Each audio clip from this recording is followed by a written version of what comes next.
कहानी है क्या मेरी वैलेंटाइन बनोगी। टन टन टन। दीवार पर लटकी बड़ी सी दीवार घड़ी ने जैसे ही सुबह के 9 बजने का ऐलान किया, करवट लेकर कुसुम बेड से उठ गई और घूर कर घड़ी को यूं देखने लगी जैसे अपनी दृष्टि से ही भस्म कर देगी। एक जमाना था जब इस घड़ी की टन टन कुसुम को हर घंटे एक नए उत्साह से भर देती थी।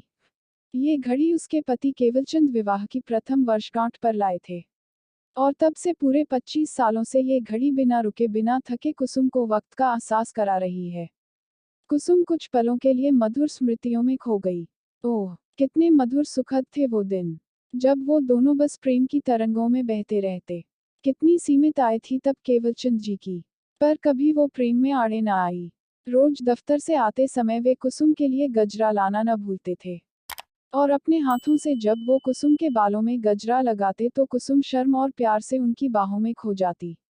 दिन गुजरते गए और उनकी बगिया में 2 नन्हे फूल आ गए, अथर्व और धृति। दोनों ही बच्चे एकदम जहीन और कुशाग्र बुद्धि के निकले। बड़े जतन से उनका पालन पोषण किया, कभी पैसे की तंगी न आने दी उनके भविष्य निर्माण में। सुबह 5 बजते ही तब कुसुम की दिनचर्या शुरू हो जाती। दोनों बच्चों की सार संभाल, सबका टिफिन और नाश्ता, फिर गृहस्थी के अन्य कामों के बीच कब सूरज ढल जाता पता ही नहीं चलता था। जब भी कुसुम अपनी गृहस्थी और परिवार को देखती, भगवान को धन्यवाद कहती। केवलचंद जी को संगीत का बड़ा शौक था, और कुसुम को गाने का। बस जब भी अवसर मिलता कुसुम के मधुर स्वर उनकी घर में गूंज उठते, और जब केवलचंद जी तारीफ करते हुए प्यार से कुसुम को देखते तो वो एकदम नई दुल्हन सी शर्मा जाती। तभी डोर बेल जोर से बज उठी और कुसुम अतीत से निकल वर्तमान में आ गई। जाकर देखा तो पेपर वाला बिल लेने आया था। उन्होंने पति को आवाज लगाई और जाकर बालकनी में खड़ी हो बाहर देखने लगी। उनके घर के बिल्कुल सामने ही एक सुंदर सा गार्डन बना था जहां सुबह शाम भीड़ सी लगी रहती। कोई कसरत करता तो कोई प्राणायाम। बच्चे खेलकूद में लगे रहते और युवा तो बस अपनी गुपचुप बातों में मगन रहते। पहले कुसुम को ये सब भाता, पर अब तो जब से दोनों बच्चे शादी करके विदेश में सेटल हो गए, तब से तो यूं लगने लगा कि मानो जिंदगी ठहर सी गई है। केवलचंद जी को रिटायर हुए 1 बरस होने को आया। वो बार बार कुसुम से कहते, चलो बच्चों से मिल आए और विदेश भी घूम आए। पर न तो कुसुम हामी भरती न मन में कोई उत्साह जगता। बस निरुद्देश्य सी कुछ बना खा के पूरे दिन बालकनी में और बेडरूम में बिता देती। पेपर वाले को बिल देकर जब केवलचंद जी अंदर आए तो पेपर की न्यूज़ पढ़कर कुसुम से हंसते हुए बोले, जानती हो आज से वैलेंटाइन वीक स्टार्ट हो रहा है। यानी पूरे हफ्ते प्रेमी एक दूसरे को गिफ्ट देंगे और प्रॉमिस करेंगे साथ निभाने की। कुसुम ने मुंह बिचकाया और अंदर चली गई। तभी डोर बेल बज उठी। कुसुम थोड़ा चिढ़कर दरवाजा खोलने आई क्योंकि केवलचंद जी तो पेपर पढ़ते समय उठने से रहे। दरवाजा खोलते ही एक कोरियर बॉय दिखा, हाथों में बड़ा सा लाल गुलाबों का बुके लिए। कुसुम ने दरवाजा बंद करने का प्रयास करते हुए कहा, मिस मालिनी ऊपर के फ्लो में रहती है, यहाँ नहीं। कोरियर बॉय थोड़ा अचकचाया और कहने लगा, आप मिसेज कुसुम है ना? और उनके हाँ में सर हिलाते ही कार्ड और बुके थमाकर साइन करा के चलता बना। कुसुम को इतनी देर से दरवाजे पर खड़ी देख केवलचंद जी वहां आ गए और रोज बुके देख आश्चर्य से पूछने लगे, अरे ये क्या? गुलाबों का बुके? और फिर कार्ड खोलकर देखा तो एकदम मुस्कुरा पड़े। इतनी बढ़िया शायरी, वाह, तुम्हारी बहुत ही सुंदर तारीफ की है कुसुम इस भेजने वाले आशिक ने।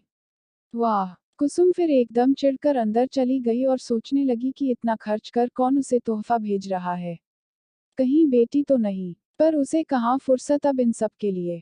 सोच कुसुम नहाने चली गई, और फिर पूजा और किचन के कामों में सब भूल गई। दूसरे दिन मंगलवार था और वो पास ही मंदिर में जाने के लिए उतर ही रही थी कि वही कोरियर बॉय एक बड़ा सा पैक उन्हें थमा कर चलते बना। कुसुम को अंदर आया देख केवलचंद जी ने पूछा, क्या हुआ, कुछ भूल गई क्या? और पैक देखते ही अचंभित से बोले, क्या बच्चों ने भेजा है कुछ? कुसुम ने बिना बोले उन्हें थमा दिया और केवलचंद जी ने तुरंत खोलकर देखा तो एक बड़ा सा टेडी बियर था, विथ लव के टैग के साथ। दोनों पति पत्नी देर तक सोचते रहे पर फिर हार कर उसे एक कोने में रख दिया। तीसरे दिन तो हद ही हो गई। कुसुम अभी उठी भी न थी कि डोर बेल बज उठी। वो गुस्से में गई तो देखा कोरियर बॉय। वो चिल्लाते हुए बोली, नहीं चाहिए कुछ मुझे, जाओ तुम। वो चुपचाप पार्सल रख भाग गया। तभी केवलचंद जी आ गए। ओह आज भी, क्या है अब, कहते हुए जैसे ही पार्सल खोला, एक कैडबरी चॉकलेट का गिफ्ट पैक था। वाह, अब इस उम्र में मुफ्त की चॉकलेट। थैंक्स कुसुम, कहते हुए उन्होंने पैक खोल खुद ही एक टुकड़ा खा लिया और कुसुम को भी जबरन खिला दिया। अब चॉकलेट से क्या नाराजगी, अब तो कुसुम की नींद ही उड़ गई। आखिर कौन है जो इतने प्यारे उपहार इतने प्रेम से उन्हें भेज रहा है। आज तो सुबह 5 बजे ही कुसुम उठ बैठी और बालकनी में जाकर खड़ी हो गई। कुछ देर में गार्डन में चहल पहल बढ़ गई और वो मगन हो देखने लगी। तभी डोरबेल की आवाज आई। वो एकदम से उत्सुकता और बेचैनी को समेटे भागी तो देखा, रोज बुके लिए एक बॉय खड़ा था। वो पूरा बुके के पीछे छिप सा गया था। ओह, ये क्या, कुसुम के मुंह से निकला और एकदम से बुके कुसुम को थमा के वो कुसुम से लिपटता हुआ बोला, happy hug day my dear Kusum. आप हैं। कुसुम केवलचंद जी को आंखें फाड़े विस्मय से देख रही थी। हाँ मेरी प्रियतमा, केवलचंद जी उसे बाहों में भरकर अंदर लाते हुए बोले और फिर कुसुम के अंगुली में एक डायमंड रिंग पहनाकर प्यार से पूछा, क्या आज की शाम मेरी वैलेंटाइन बनोगी डियर। कुसुम लाज से पूरी लाल हो गई।